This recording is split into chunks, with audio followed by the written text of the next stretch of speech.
Good morning students, welcome to my YouTube channel Uttam classes. तो जैसा कि आप जानते हैं कि आज मैं आपको क्लास 9 का केमिस्ट्री का आगे का टॉपिक पढ़ाने वाला हूं, और वो टॉपिक आप जानते हैं वो है classification of matter on the basis of physical state या फिजिकल प्रॉपर्टी। इससे पहले मैं ये बताना चाहता हूं कि इसके पहले मैंने जो आपको इसके फर्स्ट वीडियो में बताया था कि मैटर होता क्या है, फिर मैंने आपको बताया था कि मैटर को फिजिकली और केमिकली रूप से डिवाइड अलग अलग उसको बांटते हैं, क्लासिफिकेशन करते हैं।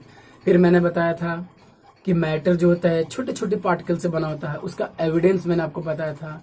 ब्राउनियन मोशन के बारे में बताया था, और उसके बाद बताया था पार्टिकल्स ऑफ मैटर के 4 बहुत इंपॉर्टेंट कैरेक्टरिस्टिक्स, साथ ही एक्सपेरिमेंट के साथ। तो उसी में मैं आपको आगे मैटर का क्लासिफिकेशन बताने वाला हूं।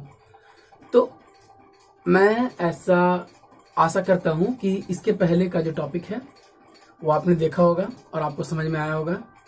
मैंने बहुत अच्छा से उसमें बताया है। तो आगे अब हम चलते हैं, और आगे कौन सा टॉपिक पढ़ना है तो मैंने आपको पहले बताया क्लासिफिकेशन ऑफ मैटर। आपको बताया था कि मैटर का क्लासिफिकेशन जो होता है सॉलिड के, लिक्विड और गैस के बेसिस पर होता है। फर्स्ट, जब हम फिजिकल प्रॉपर्टी या फिजिकल स्टेट के बारे में बात करें तो फिजिकली मैटर को सॉलिड, लिक्विड और गैस में डिवाइड करते हैं या फिर क्लासिफाइड करते हैं। तो चलते आज हम देखते हैं कि इस क्लासिफिकेशन में क्या होता है सॉलिड, क्या होता है लिक्विड और क्या होता है गैस।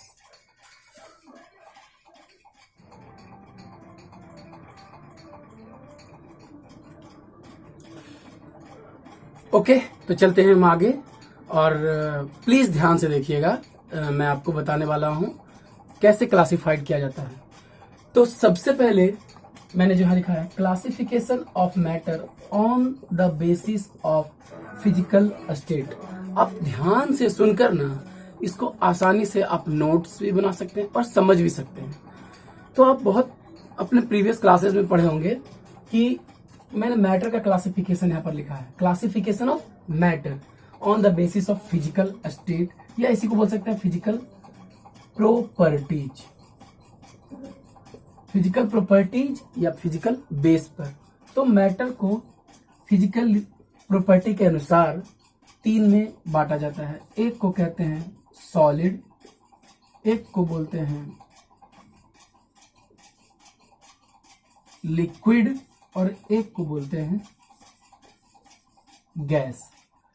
तो सबसे पहले हमें यही जानना है कि क्लासिफिकेशन ऑफ मैटर, तो मैटर को बांटा जाता है सॉलिड, लिक्विड और गैस, इन तीनों में बांटा जाता है। ओके, अब इनका हम एग्जाम्पल देखेंगे जो कि आप जानते हैं पहले से। सॉलिड आप जानते हैं, सॉलिड में बहुत से एग्जाम्पल आ जाएगा, सैंड, आयरन, रॉक्स, मिनरल्स, बहुत सी चीज जो भी हमारे पास है, प्लास्टिक, हर चीज वो सॉलिड है। तो ये होता है सॉलिड का एग्जाम्पल। आप लोग नोट्स में अपना तैयार कर लीजिएगा, सॉलिड का जितना एग्जाम्पल हो आप लिख सकते हैं। उसके बाद है लिक्विड, वाटर, मिल्क, ये सब क्या है, लिक्विड है। ऑयल जो आप यूज करते हैं, केरोसिन, पेट्रोल, ये सब लिक्विड है। ओके, एंड थर्ड है गैस। गैस में भी आप जानते हैं एयर, ऑक्सीजन, नाइट्रोजन, हाइड्रोजन, ये सब गैस है। तो इसका नोट्स बनाने से पहले सिंपल लिखिएगा कि matter, the classification of matter on the basis of physical state, and number 1 solid, उसका एग्जाम्पल, नंबर 2 लिक्विड, उसका एग्जाम्पल, और नंबर 3 गैस, उसका एग्जाम्पल। ओके, अब हमें आगे जानना है कि मैटर्स का ये जो मैंने क्लासिफाइड किया, इन सब का प्रॉपर्टी क्या होता है। ओके, तो हम चलते हैं प्रॉपर्टी की ओर, लेकिन उसके पहले आप इसको थोड़ा देख लें।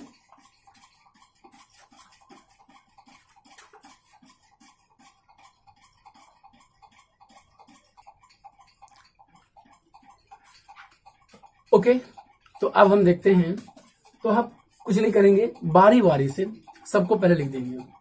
ओके, यहां लिख देते हैं सॉलिड, यहां लिख देते हैं लिक्विड, और ये होता है गैस।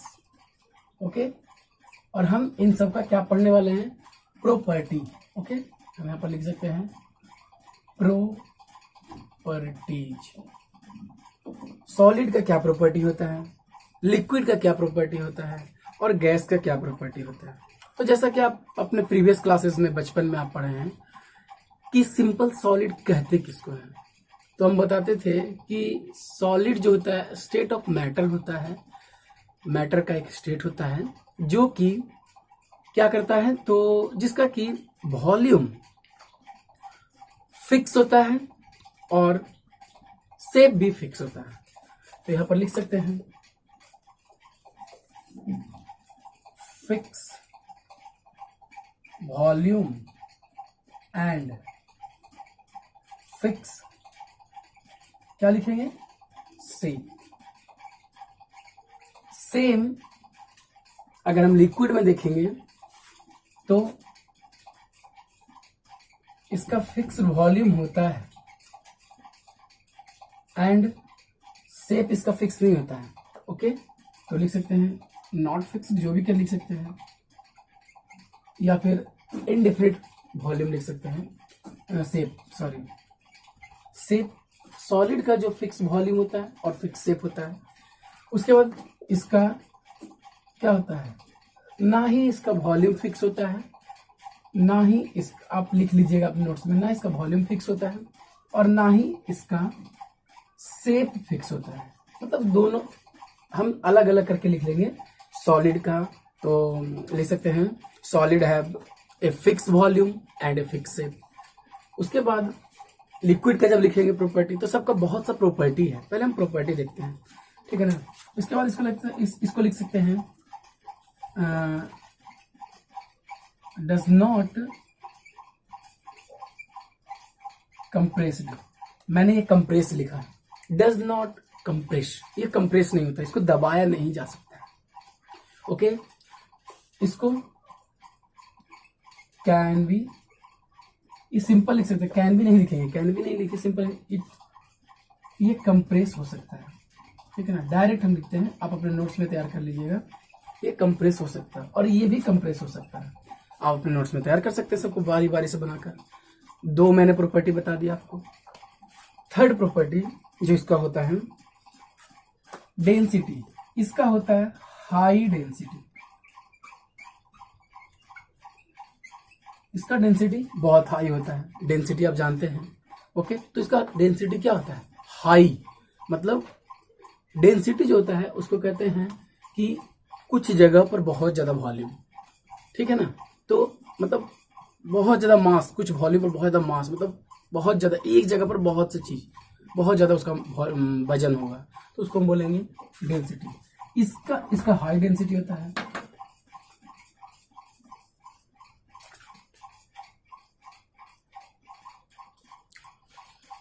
ओके, तो मैंने क्या बताया, इसका हाई डेंसिटी होता है और इसका बहुत लो डेंसिटी होता है। मतलब इसका बहुत ही लो डेंसिटी है, लेकिन इन दोनों को कंपैरिजन में बोल सकते हैं कि इसका मॉडरेट होता है। मॉडरेट कहने मतलब दोनों के बीच में। आप जानते ही होंगे कि इसका जो डेंसिटी होता है, खासकर सॉलिड का डेंसिटी बहुत ही ज्यादा होता है, बहुत ज्यादा डेंसिटी। लेकिन अगर लिक्विड का बोलेंगे तो उसमें भी डेंसिटी होता है, और जो गैस का बोलेंगे तो उसमें डेंसिटी एकदम बहुत कम होता है, ठीक है ना। तो डेंसिटी के अनुसार तीनों का प्रॉपर्टी हम लिख दिए। फिर हम इसका लिखेंगे कि फ्लो, तो ये डजंट फ्लो। क्या आप ये बताइए, क्या सॉलिड, आप एक स्टोन लेते हैं, क्या वो फ्लो करेगा?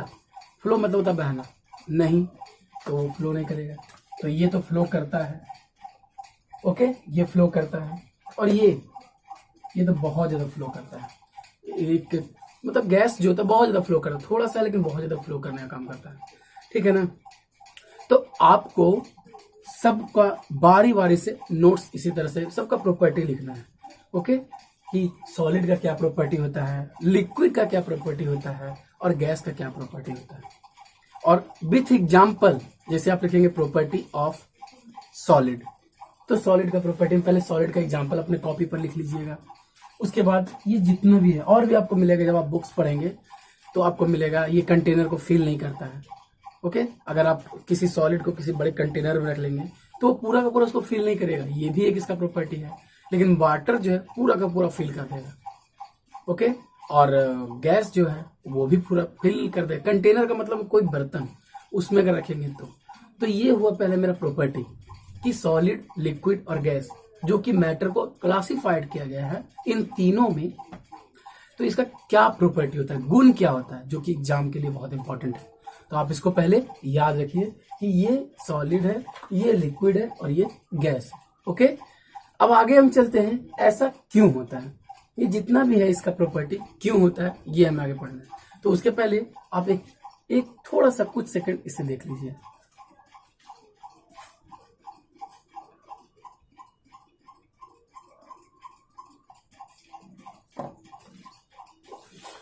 तो अब हम आगे आपको बताएंगे कि सॉलिड, लिक्विड और गैस में ये प्रॉपर्टी क्यों होता है। देखिए, इसके पहले मैंने जो आपको बताया क्लास 9 का जो ये chemistry solid, liquid and gas आपको पहले से भी आता होगा, लेकिन एक जो होता है ना शुरुआत हम बेस तैयार कर रहे हैं उसके अनुसार जानने के लिए।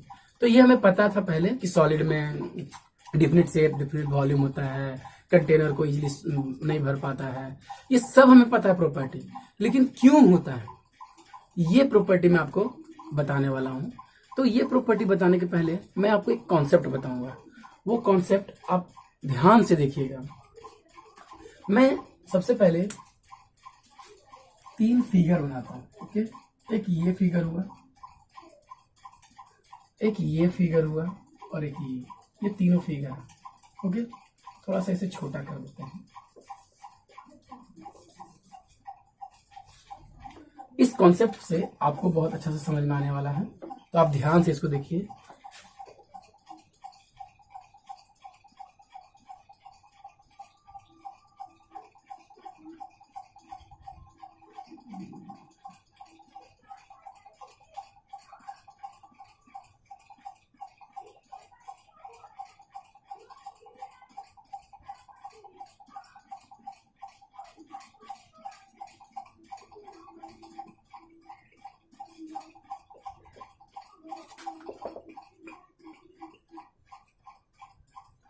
देखिए, मैंने ये जो बनाया, आप सोच रहे होंगे क्या बना दिया ये। तो सबसे पहले देखिए क्या बना है, जो ध्यान से देखेंगे। ओके, तो देखिए सबसे पहले हम इसका नाम देते हैं सॉलिड, ये लिक्विड और ये गैस। Solid, liquid, gas.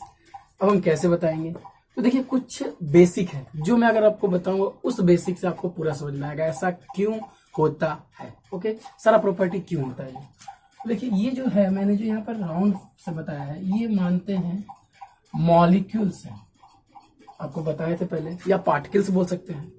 मैंने आपको इसके पहले वाले वीडियो में मैंने आपको बताया है कि आप देखेंगे कि कोई भी मैटर जो होता है, कोई भी मैटर, ये भी तो एक मैटर है, ये भी एक मैटर है, ये भी मैटर है, तो इन सब ये जितने भी मैटर हैं सब में पार्टिकल्स होता है। और पार्टिकल्स कैसे होता है उसका एविडेंस मैंने पिछले वाले वीडियो में बताया आपको। तो ये मॉलिक्यूल्स हुआ और इसमें भी ये मॉलिक्यूल्स हुआ, इसमें भी ये मॉलिक्यूल्स हुआ। तो जब तीनों में हम देखते हैं तो ये मॉलिक्यूल्स और ये मॉलिक्यूल, 2 मॉलिक्यूल है। अब इन दोनों के बीच में आप गैप देखिए, एकदम नहीं है, ठीक है ना।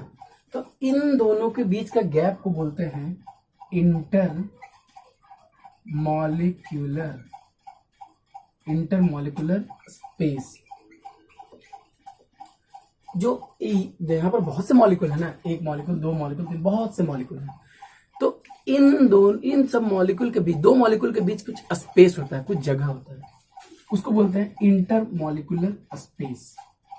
ओके, जो हम बोल सकते हैं the space between 2 molecules of matter. 2 molecules, matter के 2 मॉलिक्यूल्स के बीच का जो स्पेस होता है उसको क्या बोलते हैं, इंटर मॉलिक्यूलर स्पेस। और एक और होता है जिसको हम बोलते हैं इंटर मॉलिक्यूलर फोर्स। ओके, जो फोर्स अट्रैक्ट होगा, ये जो एक मॉलिक्यूल दूसरे मॉलिक्यूल पर जो फोर्स लगाएगा इसको बोलते हैं इंटर मॉलिक्यूलर फोर्स। ओके, तो ये दोनों कॉन्सेप्ट आपको समझना है, एक स्पेस और एक फोर्स। और जब ये समझ जाए तो हमें एक चीज और समझना है, उसको बोलते हैं kinetic theory. Kinetic theory of motion. Number 1, intermolecular space. ये क्या होता है? द स्पेस, इन दोनों के बीच का जो ये स्पेस है ना, दो मॉलिक्यूल के बीच, किसी में भी सॉलिड लिक्विड गैस किसी में भी दो मॉलिक्यूल के बीच का जो स्पेस होता है इंटरमॉलिक्यूलर स्पेस, दो मॉलिक्यूलर के बीच का जो अट्रैक्शन फोर्स होता है, अट्रैक्शन फोर्स, उसको बोलते हैं intermolecular space force. And kinetic theory, तो काइनेटिक थ्योरी होता है तो पार्टिकल्स, मैटर का जो पार्टिकल्स होता है वो कंटिन्यूसली मूव करता है, मोशन में होता है। ओके, जैसे देखिए इसमें आपको मोशन थोड़ा कम नजर आएगा, इसमें आपको मोशन थोड़ा ज्यादा नजर आएगा, और इसमें एकदम बहुत ज्यादा नजर आएगा। क्यों? क्योंकि उसके मॉलिक्यूल, तो क्यों? तो इसलिए अब ध्यान से देखेंगे, क्योंकि अब इसमें पूछेगा कि सॉलिड में इंटरमॉलिक्यूलर स्पेस कितना होता है। तो सॉलिड जो होते हैं उसके पार्टिकल्स जो होते हैं क्लोजली पैक्ड होते हैं। अब देख सकते हैं क्लोजली का मतलब बहुत पास पास, तो क्लोजली पैक्ड है, तो इस कारण से इसमें मॉलिक्यूलर स्पेस बहुत कम होगा। अगर मॉलिक्यूलर स्पेस कम होगा तो इंटरमॉलिक्यूलर फोर्स इसमें आप समझ सकते हैं ज्यादा होगा। और काइनेटिक थ्योरी ऑफ मोशन के अनुसार इसके पार्टिकल्स मूव बहुत कम करेंगे। ओके, तो ये पहले आप ध्यान से थोड़ा देख लीजिए।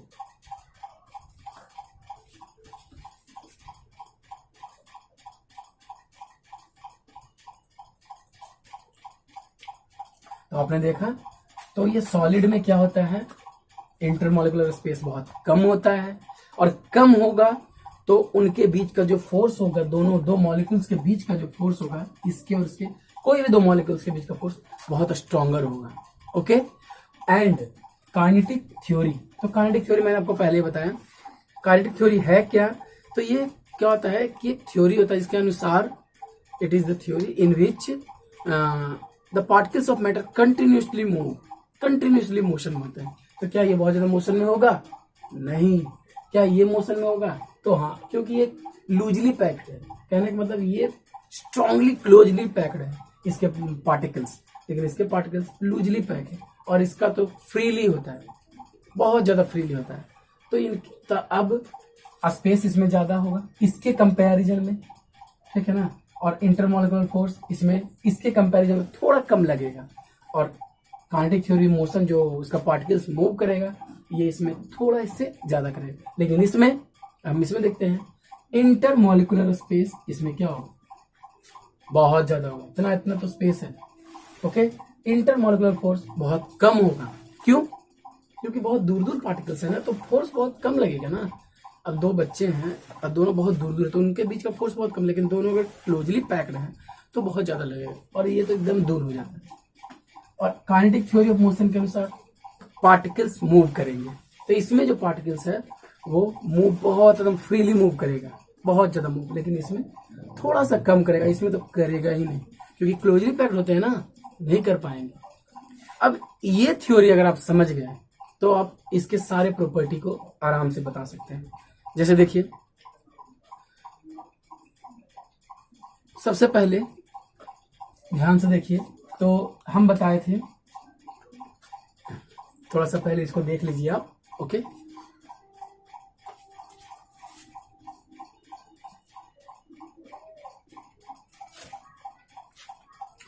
ओके, तो देखिए अब मैं बारी बारी से सबको बता दूंगा, जो आपका प्रॉपर्टी सबको बताया है, तो ध्यान से आपको चुटकी में समझ में आ जाएगा। देखिए, सबसे पहले मैंने क्या लिखा था, मैं थोड़ा सा कहीं पर, अच्छा ठीक है, मैं यहाँ लिख देता हूँ। देखिए, मैंने लिखा था इसका जो होता है डिफिनिट वॉल्यूम, इसका वॉल्यूम जो होता है, वॉल्यूम के अनुसार चलते हैं, आपने नोट्स में पहले बना दिया होगा, वॉल्यूम और शेप। तो मैंने बताया था कि इसका वॉल्यूम और शेप डिफिनिट होता है, तो अभी बताइए क्या इसका वॉल्यूम और शेप डिफरेंट नहीं होगा? क्यों? क्योंकि इनके बीच स्पेस होता ही नहीं। तो जितने पार्टिकल्स है सारे पार्टिकल्स तो पूरा अटैच होंगे, क्लोजली पैक्ड होंगे। तो क्लोजली पैक्ड होगा इसका मॉलिक्यूल्स, तो क्या इसका वॉल्यूम फिक्स नहीं होगा? फिक्स होगा। शेप फिक्स होगा। चलिए और बताए, कंप्रेस। कंप्रेस मतलब दबाना। इस पॉइंट को लेते हैं, कंप्रेशन बोल सकते हैं, दबाव।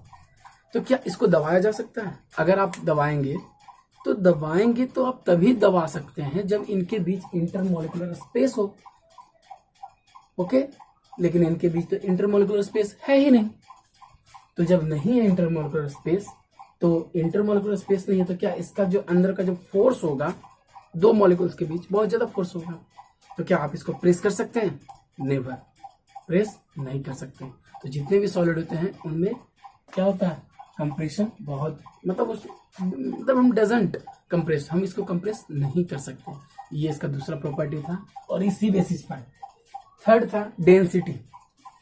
मैं आपको बताता हूं डेंसिटी, यही आपको लिख देता हूं डेंसिटी। देखिए डेंसिटी क्या होता है, तो इसको बोलते हैं, आप ध्यान से देखिएगा, मास पर वॉल्यूम। मतलब आपका जितना वॉल्यूम है, वॉल्यूम आप जानते हैं, हाइट भी होता है, लेंथ भी होता है, ब्रेथ भी होता है। तो इसमें अगर बहुत ज्यादा मास हो, ठीक है ना, आप डेंसिटी समझने के लिए छोटा सा एरिया है, उसमें बहुत सा पार्टिकल्स है, ठीक है ना। तो जब छोटा सा एरिया है और बहुत सा पार्टिकल्स है, इसका मतलब क्या होगा? उसका डेंसिटी क्या होगा? हाई होगा। तो मैंने आपको बताया था सॉलिड के प्रॉपर्टी में कि इसका डेंसिटी क्या होता है? हाई होता है। और क्यों हाई होता है? क्योंकि इसका जितना वॉल्यूम होगा इतना ही वॉल्यूम में कितना ज्यादा पार्टिकल्स है, मास ज्यादा होगा, इसका डेंसिटी ज्यादा होगा। फिर मैंने आपको एक और पॉइंट लिखाया था, इसका एक और पॉइंट कि इसमें हाँ फ्लो को भी लेकर मैंने लिखा था, ठीक है ना, कि सॉलिड फ्लो नहीं करता। कैसे करेगा? सॉलिड तभी फ्लो करेगा जब काइनेटिक थ्योरी ऑफ मोशन करेगा। और इसमें तो पार्टिकल्स इतने हैं कि मूव बहुत कम करेंगे। तो जब मूव बहुत कम करेंगे तो क्या ये फ्लो करेगा? नहीं। तो इस कारण से तो ये जितने प्रॉपर्टी हैं सॉलिड का, कि इसका डिफिनिट शेप होता है इन दोनों के कारण, इसका डिफिनिट वॉल्यूम होता है इन दोनों के कारण, ये कंप्रेस नहीं किया जा सकता है इसी के कारण, क्योंकि इसमें स्पेस ही नहीं है। डेंसिटी आप समझ गए, क्योंकि डेंसिटी छोटे से जगह पर बहुत सा पार्टिकल्स है, डेंसिटी इसका बहुत कम होगा, बहुत ज्यादा होगा। और फ्लो नहीं करेगा। कैसे करेगा? और एक बहुत ही इंपॉर्टेंट मैंने बताया था कि it does not fill container, किसी भी कंटेनर को भर नहीं सकता। कैसे भर देगा? क्योंकि इसके पार्टिकल्स क्लोजली पैक्ड होते हैं, अट्रैक्शन पावर बहुत ज्यादा होता है। जैसे हम गिलास में एक छोटा सा आइस को डाल देंगे तो उसी में ही रहेगा, वो पूरा को नहीं भरेगा। ये था इस बेसिस पर, यही इसका मेन कॉन्सेप्ट है सॉलिड, लिक्विड और गैस का। अब इसी अगर हम थोड़ा सा बात कर लें वॉल्यूम तो इसमें रहेगा, लेकिन इसका जो शेप होगा वो क्या होगा? अलग अलग हो सकता है, क्योंकि मूव कर जाएंगे ना, इसके पार्टिकल्स लूजली पैक होते हैं, मूव कर जाएगा। अब मूव कर जाएगा तो क्या होगा? ये सिंपल है। इसका वॉल्यूम किसी भी बर्तन में रखो, आप किसी भी बर्तन में रखिए, वाटर लीजिए, ग्लास में रखिए, वो ग्लास का ले लेगा शेप। आप इसको रखते हैं कप में रखिए, कप का शेप लेगा। आप इसको एक अपना डिश थाली में रख दीजिए, थाली का शेप ले लेगा। क्यों? क्योंकि इसका वॉल्यूम जो होता है वो तो फिक्स होता है, लेकिन शेप फिक्स नहीं होता। उसके बाद कंप्रेशन, इसको कंप्रेस किया था, वाटर को आप कंप्रेस कर सकते हैं। वाई? बिकॉज इंटरमोलिकुलर स्पेस कम होता है। तो अगर इसको हम दबाएंगे तो स्पेस होने के कारण इसके पार्टिकल्स इधर से उधर चले जाएंगे, ये जो मॉलिक्यूल्स है इधर से उधर चले जाएंगे, तो ये कंप्रेस हो सकता है। फ्लो आराम से हो सकता है। डेंसिटी, इतना बड़ा वॉल्यूम में थोड़ा सा कम इसमें मॉलिक्यूल्स है, तो इसका डेंसिटी इसके कंपेयर में, सॉलिड के कंपेयर में इसका डेंसिटी कम होगा। ओके। एंड गैस के बारे में बात करेंगे, वॉल्यूम, इसका वॉल्यूम और शेप इसका इनडेफिनिट होगा। क्यों? क्योंकि इसमें पार्टिकल्स बहुत कम है ना, इधर से उधर भटक जाएंगे तुरंत सारे के सारे। ये तीनों चीज को स्पेस बहुत कम होता है, फोर्स लगता ही नहीं, एकदम बहुत दूर है सब, और मोशन भी इसमें बहुत ज्यादा है। तो इसका वॉल्यूम और शेप गैस में वही बात है, एकदम नहीं होता है। कंप्रेशन, इजीली कंप्रेस्ड, ये इजीली कंप्रेस किया जा सकता है। क्यों? क्योंकि इसमें पार्टिकल्स ही नहीं, जैसे आप गैस को जैसे दबाइए एकदम बहुत आसानी से कंप्रेस किया जा सकता है। डेंसिटी बहुत कम होता है इसका डेंसिटी, क्योंकि एक रूम ही ले लीजिए और उसमें थोड़ा सा अलग अलग मतलब थोड़ा सा पार्टिकल्स है, तो इसका जो डेंसिटी है बहुत कम होता है। And the last, flow. आप जानते हैं गैस बहुत ज्यादा फ्लो करता है। क्यों? इसका हर का क्वेश्चन का आंसर आप जब 9th क्लास का टॉपिक देख रहे हैं, खासकर जब आप स्टडी कर रहे हैं अपना बुक, तो उसमें सब में क्वेश्चन आएगा क्यों सॉलिड कंप्रेस नहीं होता है? बिकॉज स्पेस कम होता है, अट्रैक्शन ज्यादा होता है। इस कारण से सबका आंसर आपको इंटरमोलिकुलर स्पेस और इंटरमोलिकुलर फोर्स पर देना पड़ेगा, ठीक है ना। और आपका बहुत सा क्वेश्चन भी है, आप एनसीईआरटी उठाकर देखिए, आपको बहुत सा क्वेश्चन मिलेगा। Why solid are not easily compressed? Why liquid are easily compressed? सब ऐसे करके, क्यों सॉलिड जो होते हैं हार्ड होते हैं, क्यों लिक्विड मतलब इस तरह का, क्यों उसका वॉल्यूम सॉलिड का फिक्स होता है और क्यों उसका शेप फिक्स होता है, तो सबका स्पेस ही जाएगा, सबका आंसर ही जाएगा। Because it the molecules of solid the space of the intermolecular space of in solid are very less, then it does not compress, it does not have fixed volume, fixed shape, ये सब बोल सकते हैं। क्यों? क्योंकि ये concept था। तो आई थिंक आपको ये समझ में आया होगा, तो एक बार पहले इसको देख लीजिए।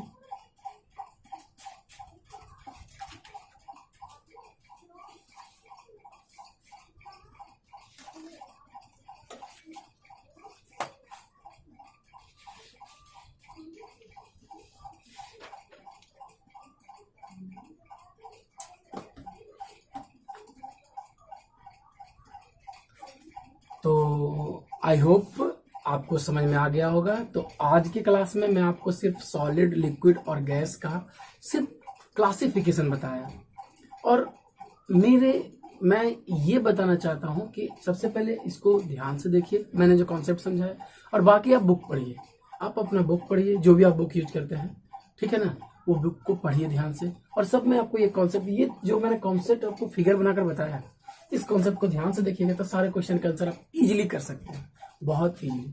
तो आज के लिए इतना ही, फिर मैं अपने नेक्स्ट टॉपिक लेकर आऊंगा जो कि शायद डिफ्यूजन है। तो डिफ्यूजन है, बहुत सा टॉपिक है, वो सारे टॉपिक के बारे में मैं आगे नेक्स्ट क्लास में बात करूंगा। इसको ध्यान से देखिए, इसका नोट्स बनाइए, और अगर आसानी से आप मुझे सुनकर ये बनाओगे, इसका नोट्स तैयार करोगे, तो आपको बहुत अच्छा से समझ में आएगा। और बुक पढ़ने का प्लीज ट्राई कीजिए। Okay, so thanks and have a nice day.